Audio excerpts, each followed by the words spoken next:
Hi friends, Amit life maker YouTube channel पे आप लोगों का स्वागत है। देखिए दोस्तों, हम आज इस सेशन में करने वाले हैं बीपीएससी के द्वारा अभी तक में जितने सारे क्वेश्चन पूछे जा चुके हैं दोस्तों बिहार विशेष से, वो सारे क्वेश्चन को दोस्तों हम लोग करवाने वाले हैं। दोस्तों इससे पहले हम 300 क्वेश्चन कंप्लीट कर चुके हैं बिहार विशेष का। जो अभी तक उस वीडियो को नहीं देखे हैं दोस्तों, वो जाके देख सकते हैं, क्योंकि दोस्तों बिहार विशेष आपके लिए, बिहार के एग्जाम के लिए बहुत ही महत्वपूर्ण है। जैसे भी आपका शिक्षक भर्ती का परीक्षा आने वाला है दोस्तों, बीएसएससी का है, और बीपीएससी पीटी 71वीं का आने वाला है दोस्तों। तो आप लोग वहाँ जाके वो वीडियो आप लोग जरूर देखिए दोस्तों। 300 क्वेश्चन कंप्लीट हो चुका है दोस्तों। आज हम फिर 301 से दोस्तों 50 क्वेश्चन आज फिर करेंगे इस सेशन में। देखिए दोस्तों, बीपीएससी के थ्रू जितना क्वेश्चन पूछा गया प्रीवियस क्वेश्चन सारा हम करवा रहे हैं दोस्तों। देखिए दोस्तों, 300 तक हम लोग खत्म कर चुके थे दोस्तों। आज हमारा होगा 301 नंबर से दोस्तों। देखिए 301 नंबर में क्या बोल रहा है फ्रेंड्स, बोल रहा निम्नलिखित में से अस्थायी बंदोबस्त परमानेंट सेटलमेंट का कौन सा स्वरूप बिहार में प्रचलित था दोस्तों। तो देखिए दोस्तों, ऑप्शन नंबर बी सही है इसका। जमींदारों के लिए जमीन पर वंश परंपरागत अधिकारों को स्वेच्छा से लागू कर दिया गया, स्वेच्छा से लागू कर दिया गया। देखिए दोस्तों, अस्थायी बंदोबस्त का जनक कॉर्नवालिस को कहा जाता है। बिहार में अस्थायी बंदोबस्त लागू करने का कारण जमींदारों के लिए जमीन पर वंश परंपरा अधिकार को स्वेच्छा से हस्तांतरित करना था। अस्थायी बंदोबस्त लगभग 19% भाग पर लागू हुआ, जिसका प्रभाव बिहार, उड़ीसा, बंगाल पर पड़ा था। नेक्स्ट है दोस्तों, देखिए 47वीं बीपीएससी का क्वेश्चन है दोस्तों। इसमें दोस्तों बिहार में फरवरी 2005 का अंतिम चरण का चुनाव कब हुआ था दोस्तों। फरवरी 2005 का अंतिम चरण का दोस्तों, ये क्वेश्चन आपके एग्जाम में नहीं आने वाला। अगर एबो करेगा तो अभी जो लेटेस्ट में अभी जो होने वाला है इलेक्शन दोस्तों 2025, या इससे पिछले बार जो हुआ था दोस्तों 2020, उससे पूछा जाएगा दोस्तों। तो ये क्वेश्चन हम लोग के लिए इम्पोर्टेंट नहीं है दोस्तों। नेक्स्ट है दोस्तों, देखिए वैसे अगर पढ़ना चाहते हैं तो जानकारी विशेष से पढ़ लीजिए। देखिए बिहार विधानसभा में कुल सीटों की संख्या 243 है दोस्तों। वर्ष 2005 में हुए विधानसभा चुनाव में अंतिम चरण हेतु कुल 93 सीटों का मतदान हुआ था दोस्तों। देखिए दोस्तों, नेक्स्ट क्वेश्चन 303 नंबर में बोल रहा है सूची 1 को सूची 2 से मिलान करना है दोस्तों। सूची वन में दोस्तों कृषि जलवायु क्षेत्रों को है, और सेकंड में बिहार के प्रतिशत क्षेत्रफल। तो देखिए दोस्तों, ऑप्शन नंबर इसका 20 सही होगा, 1 2 3 4। देखिए दोस्तों, इसका डिस्कशन होगा। उत्तर तथा उत्तर पूर्वी बिहार का मैदान जो है दोस्तों, ये हो जाएगा आपका 1 नंबर ऑप्शन सही है, 1 दक्षिण बिहार का मैदान दोस्तों कितना है, 23.71%। छोटा नागपुर पठार का कितना है दोस्तों, 26.14%। छोटा नागपुर की पहाड़िया का दोस्तों ये है आपको 20.28% दोस्तों। यहाँ डिटेल्स में दिया गया दोस्तों। देखिए उत्तर एवं उत्तर पूर्वी मैदान का बिहार का मैदान जो है दोस्तों, ये है आपको 29.87%। और उसके बाद दक्षिण बिहार का मैदान दोस्तों 23.71%। छोटा नागपुर का पठार जो है दोस्तों 26.14%। और छोटा नागपुर की पहाड़ियाँ जो है दोस्तों 20.27% है दोस्तों। नेक्स्ट क्वेश्चन है फ्रेंड्स, बोल रहा है बिहार के विधिक भौगोलिक पक्षों के संबंध में निम्नलिखित कथनों पर मनन कीजिए। देखिए दोस्तों, इसका ऑप्शन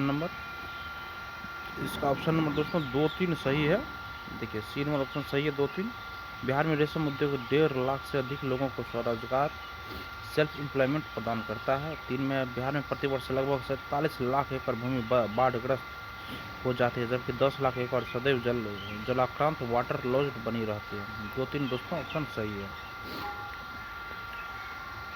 देखिए बिहार एक कृषि प्रधान राज्य है। वर्ष 2004-5 में राज्य के कुल सकल घरेलू उत्पाद में कृषि का योगदान 47.41% था।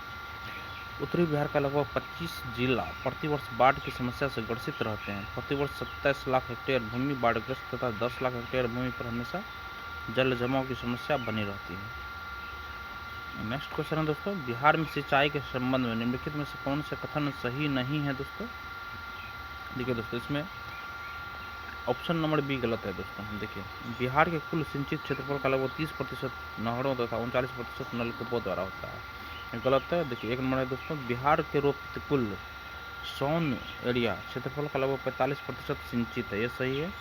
नहरों द्वारा सिंचित सर्वाधिक क्षेत्रफल भोजपुर, औरंगाबाद, पश्चिम चंपारण, रोहतास तथा मुंगेर जिलों में मिलता है। सी में नलकूपों द्वारा संचित सर्वाधिक क्षेत्रफल समस्तीपुर, सीतामढ़ी, बेगूसराय, मुजफ्फरपुर, गोपालगंज तथा खगड़िया जिले में मिलता है दोस्तों। नेक्स्ट क्वेश्चन दोस्तों, बिहार की लगभग 55% जनसंख्या परम निर्धनता में रहती है, क्योंकि दोस्तों देखिए ऑप्शन नंबर 2, 3 सही इसका भी। भारत में बिहार की सकल प्रजनन टोटल फर्टिलिटी दर तीव्रतम है। 3 में है दोस्तों, बिहार की कृषि जलवायु एग्रो क्लाइमेटिक दशाएं नितांत प्रतिकूल है दोस्तों, बीसी सही है। नेक्स्ट है दोस्तों, वर्ष 2001 की जनगणना के अनुसार निम्नलिखित बिहार के जिलों का कौन सा समूह जनसंख्या घनत्व का सही अवरोही क्रम है दोस्तों। ऑप्शन नंबर डी सही है दोस्तों, दरभंगा, सारण, सिवान, समस्तीपुर। दरभंगा, सारण, सिवान, समस्तीपुर दोस्तों। देखिए वर्ष 2001 की जनगणना के अनुसार बिहार का जनसंख्या घनत्व का सही अवरोही क्रम इस प्रकार है दोस्तों, दरभंगा है, सारण है, सिवान है, समस्तीपुर है। और वर्ष 2011 की जनगणना के अनुसार सर्वाधिक जनसंख्या घनत्व वाला जिला दोस्तों शिवहर है। नेक्स्ट क्वेश्चन दोस्तों, मिलान कीजिए इसको। देखिए राष्ट्रीय राजमार्गों के लक्षणों और राष्ट्रीय राजमार्गों की संख्या से दोनों को मिलान करना है। तो ऑप्शन नंबर देखिए दोस्तों, ये इसका सही है, बिहार से गुजरने वाला राष्ट्रीय राजमार्ग दोस्तों, तो इसका ऑप्शन नंबर 3 सही है, राष्ट्रीय राजमार्ग संख्या 2 दोस्तों। 1 का 3 बिहार से गुजरने वाला राष्ट्रीय राजमार्ग संख्या 2, और राष्ट्रीय राजमार्ग जो बिहार से नहीं गुजरता है दोस्तों, ये हो जाएगा 1 नंबर दोस्तों, राष्ट्रीय राजमार्ग संख्या 12। सी में दोस्तों, बिहार में सर्वाधिक लंबाई वाला राष्ट्रीय राजमार्ग कौन सा है दोस्तों, ये राष्ट्रीय राजमार्ग संख्या 31 है दोस्तों। उसके बाद है डी में है, प्रस्तावित राष्ट्रीय राजमार्ग जो बिहार के लिए नहीं है, तो राष्ट्रीय राजमार्ग संख्या 87 दोस्तों। देखिए दोस्तों, उपयुक्त प्रश्न और विकल्प ए सही समय लेते हैं दोस्तों। बिहार का सबसे लंबा राष्ट्रीय राजमार्ग NH31 है, बिहार से गुजरने वाला राष्ट्रीय राजमार्ग NH2 है, बिहार से नहीं जो गुजरेगा दोस्तों वो NH12 है। भारत का सबसे लंबा राष्ट्रीय राजमार्ग दोस्तों NH34 है, जो श्रीनगर को कन्याकुमारी से जोड़ता है। इसकी कुल लंबाई 3745 किलोमीटर है दोस्तों। नेक्स्ट दोस्तों, नदियाँ जो बिहार और उत्तर प्रदेश के बीच की सीमा रेखा बनाती है, बिहार और उत्तर प्रदेश का, देखिए दोस्तों ये कर्मनासा हो जाएगा, गंडक हो जाएगा, घाघरा हो जाएगा। ऑप्शन नंबर सी सही है। उत्तर प्रदेश तथा बिहार के बीच कर्मनासा नदी, गंडक नदी, घाघरा नदी तथा गंगा नदी सीमा बनाती है। कर्मनासा को अशुभ नदी के नाम से भी जाना जाता है। बिहार के कुल 8 जिले उत्तर प्रदेश के साथ सीमा साझा करते हैं दोस्तों।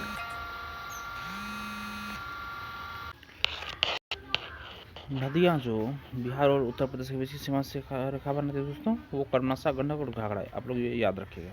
नेक्स्ट है दोस्तों, वर्ष 2002 के अनुसार बिहार में जन्म दर प्रति हजार कितना है दोस्तों, यह 30.9 है। 2002 के अनुसार दोस्तों, 2002 वर्ष के अनुसार दोस्तों 30.9 है। ठीक है दोस्तों, 2011 की जनगणना के अनुसार बिहार का लिंग अनुपात 918/1000 है दोस्तों, जबकि शिशु लिंग अनुपात 935 है। अगला है दोस्तों, देखिए 1 जनवरी 2003 को बिहार में कोयले के अनुमानित भंडार थे मिलियन टन में। 1 जनवरी 2003 की बात है दोस्तों, तो 160 मिलियन टन में था, 160 मिलियन टन दोस्तों। देखिए बिहार के कुल श्रम शक्ति में कृषि श्रमिकों का अनुपात कितना है दोस्तों, तो 48.18 है दोस्तों, 48.18 है अनुपात दोस्तों। देखिए वर्ष 2001 के जनगणना के अनुसार बिहार की श्रम शक्ति में कृषि श्रमिकों का अनुपात लगभग 48% है दोस्तों, 48% है। नेक्स्ट है दोस्तों, भारत का कौन सा राज्य सर्वाधिक अभ्रक उत्पादन करता है दोस्तों, तो बिहार। सर्वाधिक अभ्रक उत्पादन कौन करता है दोस्तों, तो बिहार। देखो भारत में अभ्रक का सर्वाधिक उत्पादन करने वाला राज्य आंध्र प्रदेश है, परंतु दिए गए विकल्प के अनुसार भारत में सर्वाधिक अभ्रक उत्पादन वाला राज्य बिहार है। वर्तमान समय में भारत अभ्रक के उत्पादन में विश्व में प्रथम स्थान रखता है दोस्तों। नेक्स्ट है दोस्तों, अंग्रेजी शासनकाल में भारत का कौन सा क्षेत्र अफीम उत्पादन पॉपी प्लांट हेतु प्रसिद्ध था दोस्तों, तो बिहार था दोस्तों, बिहार। पॉपी प्लांट हेतु प्रसिद्ध था दोस्तों, तो बिहार था, बिहार दोस्तों, बिहार। देखिए दोस्तों 18वीं सदी के समय बिहार बंगाल का हिस्सा अफीम उत्पादन के लिए काफ़ी प्रसिद्ध था। विशेषकर बिहार में अफीम का उत्पादन अधिक मात्रा में किया जाता था दोस्तों। नेक्स्ट क्वेश्चन दोस्तों, 1855 ईस्वी में संथालों ने किस अंग्रेज कमांडर को हराया था दोस्तों, तो मेजर बारो को। मेजर बारो कराया था। ऑप्शन नंबर सी दोस्तों सही है, मेजर बारो। ठीक है दोस्तों, संथाल विद्रोह 1855-56 में सिद्धू कान्हू के नेतृत्व में हुआ था। इस विद्रोह का विस्तार वैसे तो बिहार तथा बंगाल के क्षेत्रों में था, परंतु इस विद्रोह का मुख्य प्रभाव क्षेत्र संथाल परगना था। इस विद्रोह को दबाने के लिए मेजर बारो के नेतृत्व में सेना की 10 टुकड़ियां भेजी गई थी। इस विद्रोह को दबाने के लिए मेजर बारो के नेतृत्व में सेना की 10 टुकड़ियां भेजी गई थी, परंतु मेजर बारो की सेना को इस विद्रोह में पराजित होना पड़ा था। इसके बाद थॉमसन तथा अलेक्जेंडर के नेतृत्व में सेना भेजी गई थी, जिसने बर्बरतापूर्वक इस विद्रोह का दमन किया था। नेक्स्ट क्वेश्चन दोस्तों, बिहार में 1857 की क्रांति के नेता बाबू कुंवर सिंह का देहांत कब हुआ था दोस्तों? तो 26 अप्रैल 1858 को हुआ था। 26 अप्रैल 1858 को हुआ था दोस्तों।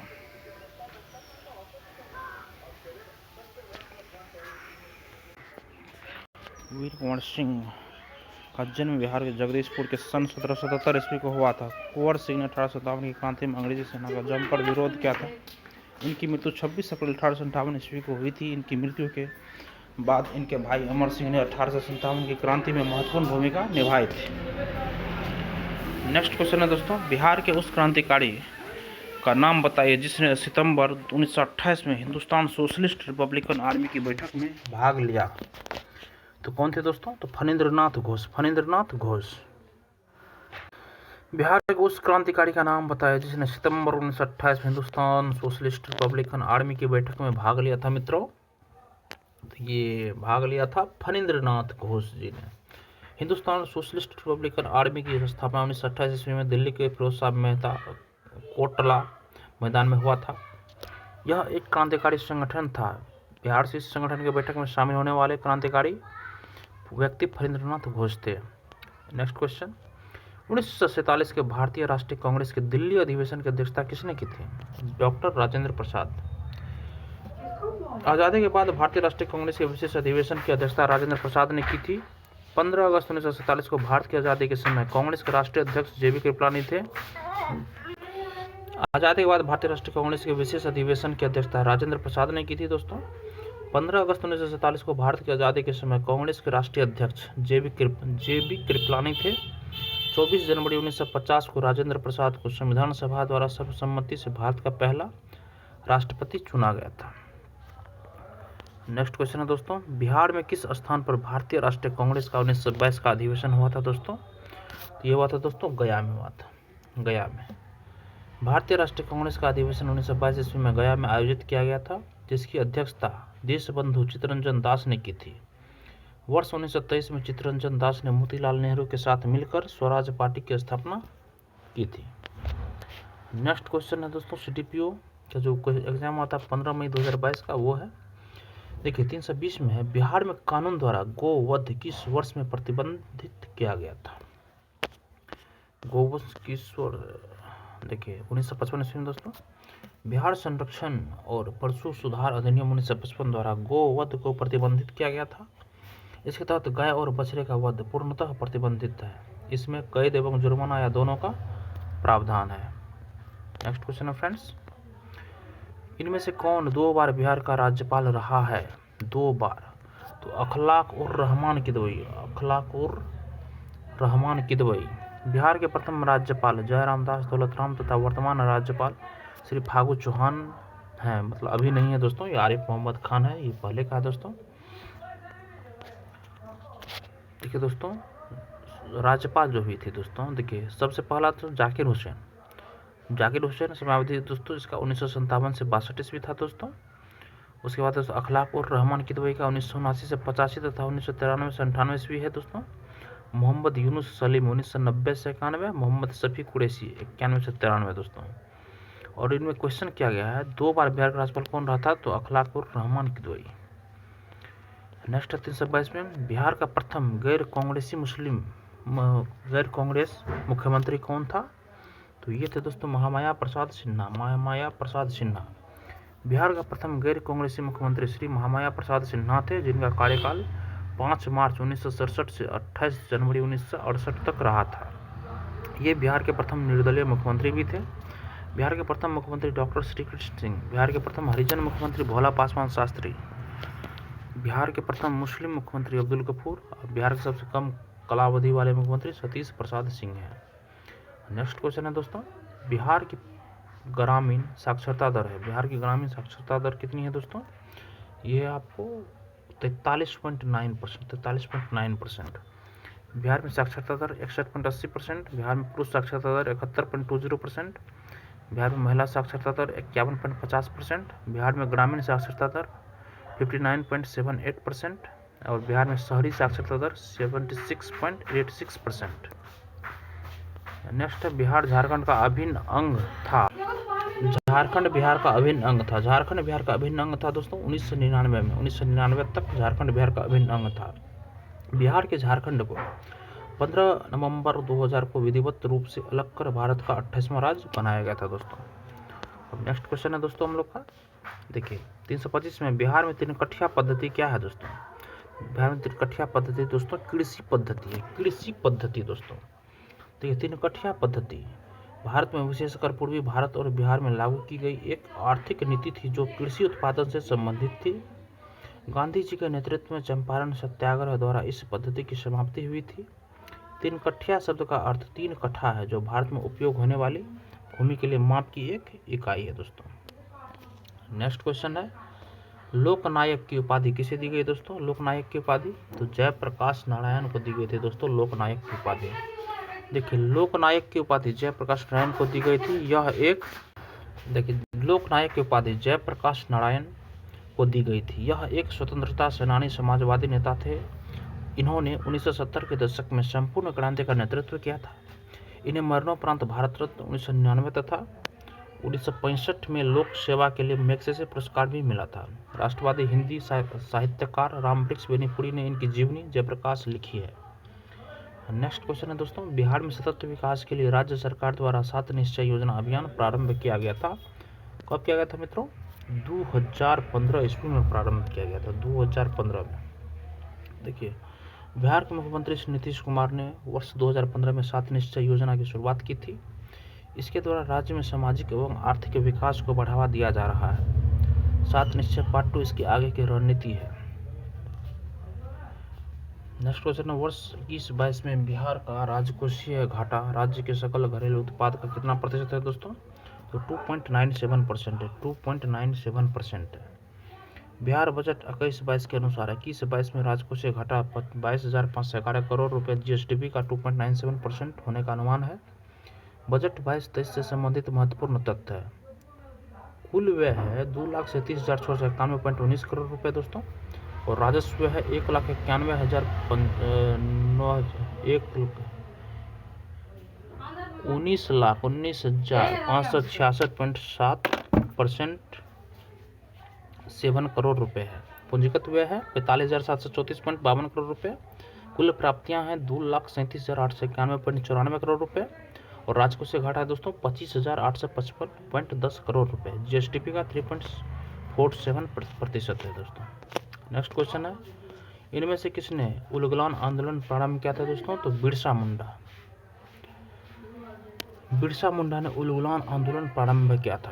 रांची और उसके आसपास के क्षेत्रों में मुंडा आदिवासियों का विद्रोह 1899 से 1900 ईस्वी के बीच हुआ। इस आंदोलन का नेतृत्व बिरसा मुंडा ने किया था। इसे उलगुलान महान हलचल आंदोलन के नाम से भी जाना गया है। नेक्स्ट है दोस्तों, इनमें से बिहार के किस व्यक्ति को भारत रत्न से सम्मानित किया गया था दोस्तों? इसका ऑप्शन ए सही है, राजेंद्र प्रसाद। देखिए भारत रत्न से संभावित बिहार की विभूति हैं सम्मानित डॉक्टर राजेंद्र प्रसाद 1962 ईस्वी में दोस्तों, डॉक्टर जाकिर हुसैन 1963 ईस्वी में, लोकनायक जयप्रकाश नारायण दोस्तों 1998 ईस्वी में, उस्ताद विशुल्लाखा 2001 ईस्वी में दोस्तों। नेक्स्ट क्वेश्चन है दोस्तों, बिहार की भूमि निम्नलिखित में से किस नदी प्रणाली से अपवाहित है दोस्तों? ये है दोस्तों गंगा से बिहार की भूमि निम्नलिखित में से गंगा से अपवाहित है दोस्तों। बिहार की भूमि गंगा नदी प्रणाली में अपवाहित है। चौसा के निकट गंगा बिहार में प्रवेश करती है और बिहार के मैदान को 2 भागों में बांटते हुए बंगाल में प्रवेश करती है। उत्तरी दिशा में इसमें मिलने वाली प्रमुख नदियां हैं घाघरा, गंडक, बागमती, कमला बगान, बूढ़ी गंडक और महानंदा। दक्षिण से आकर मिलने वाली प्रमुख नदियां कर्मनाशा, सोन, पुनपुन, हरोहर, फल्गु, क्यूल आदि है दोस्तों।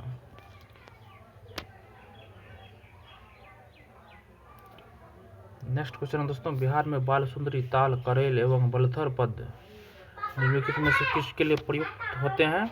किसके लिए प्रयुक्त होते हैं दोस्तों? तो मिट्टी के लिए प्रयुक्त होते हैं। मिट्टी के लिए प्रयुक्त होते हैं। बिहार में बालसुंदरी, ताल, करेल एवं बलथर पद मिट्टी के लिए प्रयुक्त होते हैं। बालसुंदरी मिट्टी पुरानी जलोढ़ मिट्टी है। यह सहरसा, दरभंगा, सारण आदि जिलों में पाया जाता है।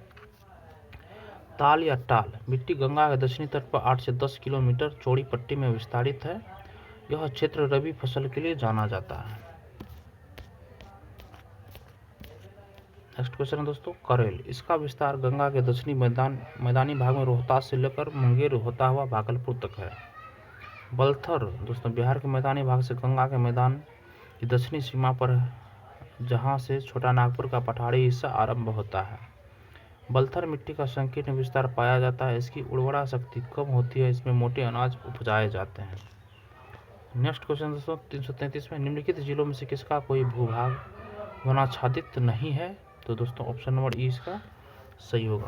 उपयुक्त में से कोई नहीं दोस्तों। देखिए दोस्तों, उपरोक्त सभी जिलों में वनाच्छादन की स्थिति है, यद्यपि सबसे कम वनाच्छादन भोजपुर जिला में है दोस्तों। नेक्स्ट क्वेश्चन है दोस्तों, कहलगांव, कांटी, बाढ़ एवं नवीनगर निम्नलिखित में से किसके केंद्र हैं दोस्तों? ये ताप विद्युत शक्ति के केंद्र है दोस्तों। ताप विद्युत शक्ति के केंद्र है कहलगांव, कांटी, बाढ़ एवं नवीनगर। देखिए दोस्तों, कहलगांव भागलपुर में है, कांटी मुजफ्फरपुर में है, बाढ़ पटना में है और नवीनगर औरंगाबाद में। बिहार के प्रमुख ताप विद्युत शक्ति के केंद्र हैं दोस्तों। नेक्स्ट क्वेश्चन है 2010 से 11 के दशक में निम्नलिखित जिलों में से किस में सबसे अधिक जनसंख्या की वृद्धि दर दर्ज की गई दोस्तों? तो ऑप्शन नंबर डी सही है दोस्तों, किशनगंज। 2001 से 11 के दशक में सबसे अधिक जनसंख्या में वृद्धि दर किशनगंज में दर्ज की गई है। यहाँ की दशकीय वृद्धि दर 30.4% रही। कटिहार 28.4%, वैशाली 28.6% तथा गोपालगंज 19% है दोस्तों। नेक्स्ट क्वेश्चन है दोस्तों, बिहार में निम्नलिखित में से कौन सा वस्त्र उद्योग का केंद्र है? तो उपयुक्त में से कोई नहीं दोस्तों इसका केंद्र है दोस्तों। देखिए, बिहार में विकेंद्रित एवं असंगठित स्तर का वस्त्र उद्योग के अनेक केंद्र हैं, जैसे पटना, गया, भागलपुर, मुंगेर, डुमरांव, अरवल आदि। भागलपुर रेशमी वस्त्र उद्योग के लिए प्रसिद्ध है दोस्तों। नेक्स्ट है CDPO 15 जुलाई 2018 का क्वेश्चन। देखिए, अली गौहर का बिहार अभियान किस वर्ष समाप्त हुआ था दोस्तों? ये हुआ था दोस्तों आपको अली गौहर का बिहार अभियान कब शुरू हुआ था? 1759 ईस्वी में। 1759 ईस्वी में। देखिए दोस्तों, अली गौहर आलमगीर द्वितीय के पुत्र थे। अली गौहर का बिहार अभियान 1759 ईस्वी में समाप्त हुआ। 1765 ईस्वी के इलाहाबाद की संधि शाह आलम द्वितीय एवं लॉर्ड क्लाइव के मध्य हुआ था दोस्तों। नेक्स्ट क्वेश्चन है, बिहार में 1929 किसान सभा का आंदोलन का आरंभ किसने किया था दोस्तों? तो स्वामी सहजानंद सरस्वती ने किया था। स्वामी सहजानंद सरस्वती ने वर्ष 1929 में स्वामी सहजानंद सरस्वती ने बिहार प्रांतीय किसान सभा का गठन किया था। इस किसान सभा के गठन का मुख्य उद्देश्य जमींदारी व्यवस्था से किसानों को मुक्त करना तथा किसानों की